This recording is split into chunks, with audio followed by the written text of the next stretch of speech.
जनवरी 2026 में हुए सभी मतलब जितने भी बड़े घटनाक्रम हैं उन पर एक गहरी नजर डालेंगे। जी हमारे पास राष्ट्रीय और अंतर्राष्ट्रीय नियुक्तियों से लेकर विज्ञान, खेल, योजनाएं, बहुत सारी जानकारी है। बिल्कुल। हमारा मकसद भी यही है कि सिर्फ खबरें ना बताएं बल्कि उनके पीछे की कहानी और उनके असर को भी समझें। सही बात है। और जनवरी का महीना काफी हलचल भरा रहा है। कई बड़े पदों पर नए चेहरे आए हैं। हाँ, मैंने भी देखा। तो चलिए शुरू करते हैं। मुझे लगता है सबसे पहले यही देखना चाहिए कि कौन से नए लोग महत्वपूर्ण कुर्सियों पर बैठे हैं। हाँ, कॉर्पोरेट और रेगुलेटर श्रेणी से शुरू करते हैं। ठीक है। तो सबसे पहले बात करते हैं फूड कॉर्पोरेशन ऑफ इंडिया की, FCI की। अच्छा। रविंद्र कुमार अग्रवाल को इसका नया MD और CEO बनाया गया है। उन्होंने आशुतोष अग्निहोत्री की जगह ली है। FCI तो देश की खाद्य सुरक्षा के लिए बहुत जरूरी संस्था है। बिल्कुल, देश की रीढ़ है एक तरह से। अच्छा, अब नियामक संस्थानों की बात करें तो वहां भी 2 महत्वपूर्ण नियुक्तियां हुई हैं। कौन सी?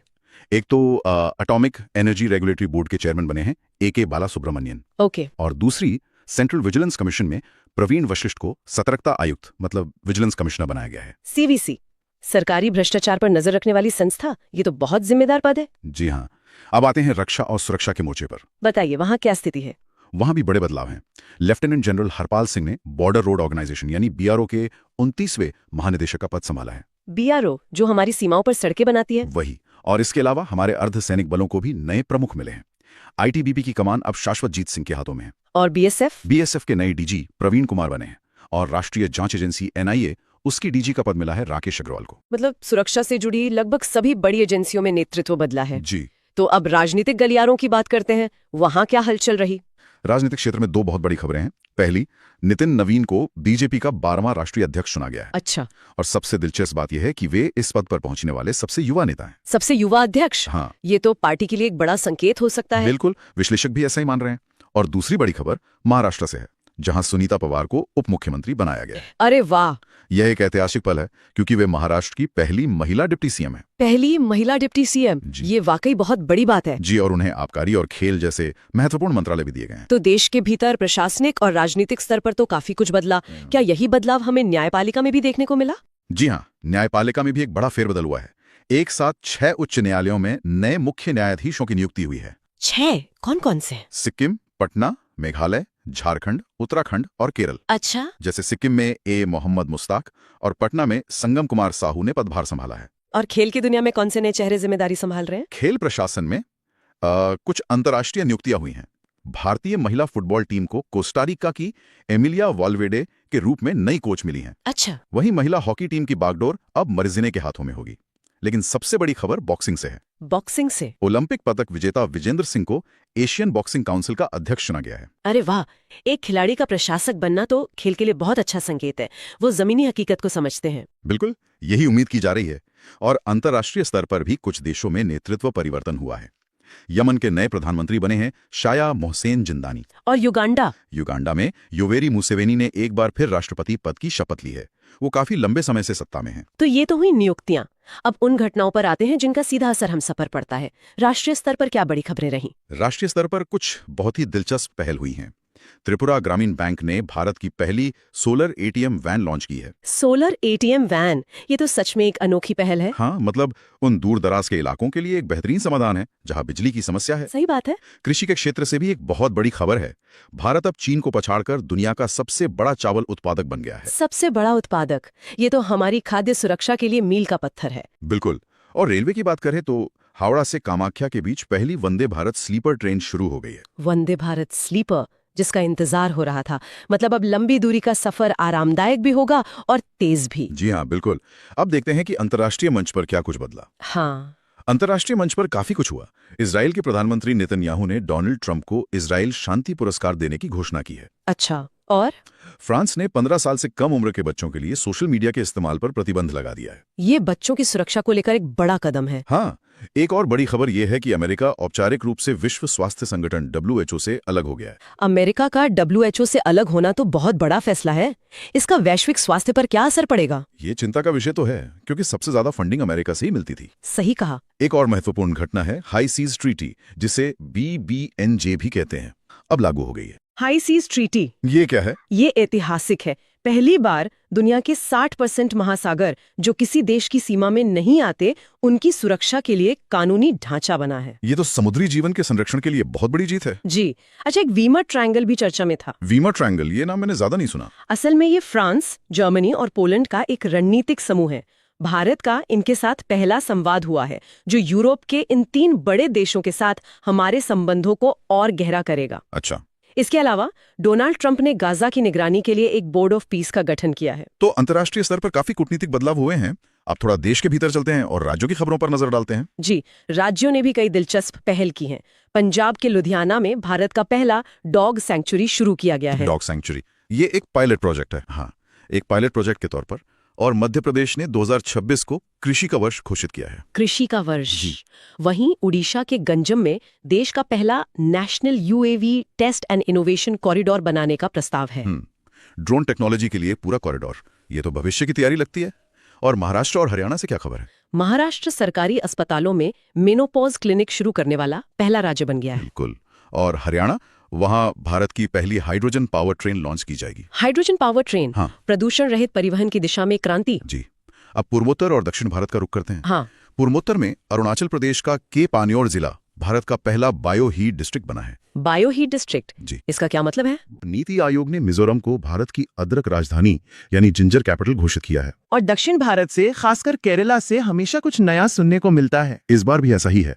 केरला में आर्लम बटरफ्लाई सेंचुरी राज्य का पहला तितली अभयारण्य बन गया है। वाह। और वायनाड जिला न्यायालय देश का पहला पूरी तरह से कागज रहित मतलब पेपरलेस कोर्ट बन गया है। पेपरलेस कोर्ट, ये डिजिटल इंडिया की दिशा में एक ठोस कदम है। बिल्कुल। इन सब खबरों से ऐसा लग रहा है कि जनवरी का महीना बड़े सम्मेलनों और योजनाओं का भी रहा होगा। हाँ, बिल्कुल।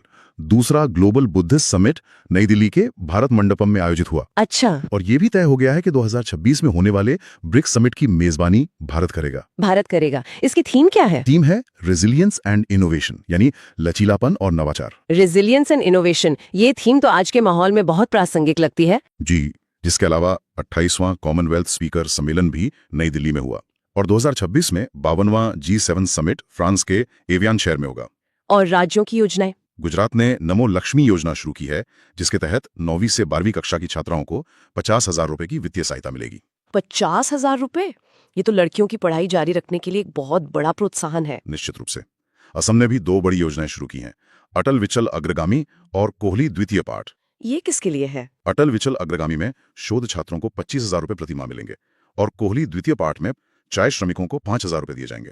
और पंजाब? पंजाब ने सेहत योजना शुरू की है, जिसमें लोगों को 10 लाख रुपए तक का कैशलेस इलाज मिलेगा। चलिए, अब खेल के मैदान का रुख करते हैं। वहां क्या बड़ी सुर्खियां रही? तो साल की शुरुआत ग्रैंड स्लैम से होती है। ऑस्ट्रेलियन ओपन 2026 में पुरुष एकल का खिताब कार्लोस अल्कराज ने जीता, सबसे युवा खिलाड़ी बनकर। जी। और महिला एकल में रिबाकिना विजेता रहीं।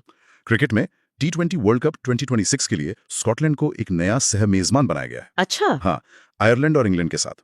और घरेलू क्रिकेट में विदर्भ ने अपना पहला विजय हजारे ट्रॉफी खिताब जीतकर इतिहास रच दिया है। विदर्भ की पहली जीत, ये तो एक शानदार कहानी है। शतरंज में क्या हुआ? शतरंज में मैग्नस कार्लसन का दबदबा कायम है। जी। उन्होंने 9वीं बार world rapid and blitz championship जीती। 9वीं बार? जी। और महिलाओं में यह खिताब कजाकिस्तान की बिबिसारा ने जीता। और एक और नई चीज, भारत में पहली बार खेलो इंडिया बीच गेम्स हुए। बीच गेम्स कहाँ पर? दीव में। इसमें कर्नाटक 11 मेडल के साथ टॉप पर रहा। बहुत बढ़िया। खेल के बाद अब सम्मान और पुरस्कारों की बात करते हैं। इस साल के पद्म पुरस्कारों में क्या खास रहा? इस वर्ष कुल 131 पद्म पुरस्कार दिए गए। इनमें 5 पद्म विभूषण, 13 पद्म भूषण और 113 पद्मश्री शामिल हैं। पद्म विभूषण किन्हें मिला? 5 दिग्गज हैं: अभिनेता धर्मेंद्र, पूर्व न्यायाधीश केटी थॉमस, संगीतकार एन राजुम, उद्योगपति पी नारायण और राजनेता VS अच्युतानंदन। और अंतर्राष्ट्रीय स्तर पर किसी भारतीय को कोई बड़ा सम्मान मिला? हाँ, भारतीय सेना की मेजर स्वाति कुमार को UN सेक्रेटरी जनरल अवार्ड से सम्मानित किया गया है, जो एक बहुत बड़ा गौरव है। वाह। और मोजाम्बिक की ग्रासिया मार्शल को प्रतिष्ठित इंदिरा गांधी शांति पुरस्कार मिला है। गणतंत्र दिवस से जुड़े पुरस्कारों की भी घोषणा हुई होगी? जी। इस वर्ष का अशोक चक्र ISS यात्री शुभांशु शुक्ला को दिया गया। एक अंतरिक्ष यात्री को? ये काफी अलग है। हाँ। और गणतंत्र दिवस परेड में सर्वश्रेष्ठ झांकी का पुरस्कार महाराष्ट्र को मिला, उनकी गणेश उत्सव थीम के लिए। और सर्वश्रेष्ठ मार्चिंग टुकड़ी भारतीय नौसेना। और CAPF में दिल्ली पुलिस ने बाजी मारी। अच्छा। अन्य पुरस्कारों में आपदा प्रबंधन पुरस्कार सिक्किम प्राधिकरण और कर्नल सीता अशोक को संयुक्त रूप से दिया गया। और गोल्डन ग्लोब? गोल्डन ग्लोब में बेस्ट फिल्म का अवार्ड हैमलेट को मिला। वैश्विक सूचकांकों में भारत की क्या स्थिति है? ये रैंकिंग्स भी बहुत मायने रखती हैं। बिल्कुल। हेनले पासपोर्ट इंडेक्स में भारत 88वें स्थान पर है। इस लिस्ट में सिंगापुर का पासपोर्ट टॉप पर है 88 पे। जी। और रिस्पॉन्सिबल नेशनल इंडेक्स यानी RAI में भारत की रैंकिंग 16वीं है। इसमें भी सिंगापुर पहले स्थान पर है। अच्छा, अब थोड़ा संस्कृति और त्योहारों की ओर बढ़ते हैं। जी। जनवरी का महीना भी सांस्कृतिक रूप से काफी सक्रिय रहा। 53वां नई दिल्ली विश्व पुस्तक मेला आयोजित हुआ। इसकी थीम क्या थी? Indian military history. दिल्ली में ही भारत रंग महोत्सव का आयोजन हुआ, जो दुनिया का सबसे बड़ा थिएटर फेस्टिवल है। दुनिया का सबसे बड़ा? जी। क्षेत्रीय त्योहारों में हिमाचल में हाटी जनजाति ने बड़ा त्योहार मनाया और असम में बोडो समुदाय ने बगरुम्बा उत्सव मनाया। और दक्षिण में? दक्षिण में तमिलनाडु में पोंगल और जलीकट्टू का आयोजन हुआ और आंध्र प्रदेश में महिला उद्यम को बढ़ावा देने के लिए नेशनल सरस फेयर लगा। अब हमारी चर्चा के अंतिम पड़ाव की ओर बढ़ते हैं। विज्ञान, रक्षा और कुछ महत्वपूर्ण पुस्तकें। विज्ञान में सबसे पहले अंतरिक्ष की बात। भारतीय मूल की एस्ट्रोनॉट सुनीता विलियम्स ने नासा से संन्यास ले लिया है। 20 से ज्यादा वर्षों के शानदार कैरियर के बाद। जी हाँ, उनका करियर कई लोगों के लिए प्रेरणा रहा है। रोबोटिक्स के क्षेत्र में भारतीय रेलवे ने विशाखापत्तनम में ASC अर्जुन नाम का एक ह्यूमनॉइड रोबोट तैनात किया है। ह्यूमनॉइड रोबोट रेलवे स्टेशन पर? जी, यात्रियों की मदद के लिए। इसमें AI नेविगेशन और ऑब्स्टेकल डिटेक्शन जैसे फीचर्स हैं। समुद्री रक्षा में ICGS समुद्र प्रताप को कमीशन किया गया है। ये क्या है? यह गोवा शिपयार्ड द्वारा बनाया गया एक स्वदेशी प्रदूषण नियंत्रण पोत है और एक महत्वपूर्ण रक्षा अभ्यास भी हुआ, दोस्ती 17। दोस्ती 17। हाँ, इसमें भारत, श्रीलंका और मालदीव के तटरक्षक बलों ने एक साथ अभ्यास किया। और कोई नई किताबें आई जिनके बारे में जानना जरूरी हो? हाँ, 3 महत्वपूर्ण पुस्तकें हैं। पहली, प्रेम प्रकाश की हिस्ट्री दैट इंडिया इग्नोर्ड। दूसरी, श्री शैलेंद्र कुमार की राम जन्मभूमि चैलेंज एंड रिस्पॉन्स। और तीसरी, राष्ट्रपति द्रौपदी मुर्मू की जीवन पर है, अग्नि तसालु, विकास इन चेना कमल, जिसे लक्ष्मी प्रसाद ने लिखा है। चलिए अब कुछ विविध लेकिन महत्वपूर्ण जानकारियों पर नजर डालते हैं। बिल्कुल। सबसे पहले कुछ वन लाइनर्स। 17 साल की काम्या साउथ पोल पर पहुंचने वाली पहली भारतीय महिला बन गई हैं। ये तो एक अविश्वसनीय उपलब्धि है। जी। जर्मनी के फ्रेडरिक मॉस और UAE के शेख मोहम्मद ने भारत का दौरा किया। UIDAI आधार का नया मैस्कॉट उदय को बनाया गया है। उदय? हाँ। और नवी मुंबई एयरपोर्ट का नाम बदलकर अब DY पाटिल इंटरनेशनल एयरपोर्ट कर दिया गया है। और भारत ने यूरोपीय संघ के साथ एक बहुत बड़ा व्यापार समझौता साइन किया है। कौन सा? उसे मदर ऑफ ऑल डील्स कहा जा रहा है। Mother of all deals. इस नाम से ही लगता है कि ये समझौता भारत की अर्थव्यवस्था के लिए बहुत महत्वपूर्ण होगा। जी, यह भारत यूरोप व्यापार को एक नए स्तर पर ले जाएगा। अब कुछ दुखद समाचार। प्रसिद्ध पर्यावरणविद माधव गाडगिल का निधन हो गया। इसके अलावा महाराष्ट्र के उप मुख्यमंत्री अजीत पवार और BCCI के पूर्व अध्यक्ष इंद्रजीत सिंह बिंद्रा का भी निधन हो गया। और GI टैग? 2 नए उत्पादों को GI टैग मिला है, राजस्थान की नागौरी अश्वगंधा और जम्मू कश्मीर के डेयरी उत्पाद कलाड़ी को। और इसके साथ ही हमने जनवरी 2026 के सभी महत्वपूर्ण घटनाक्रमों को विस्तार से कवर कर लिया है। यह आपकी तैयारी के लिए एक मस्ट वॉच रिसोर्स है। हर बिंदु को ध्यान से समझना महत्वपूर्ण है। चैनल को लाइक, शेयर और सब्सक्राइब करना ना भूलें। अपनी मेहनत जारी रखें। अगली चर्चा में फिर मिलेंगे।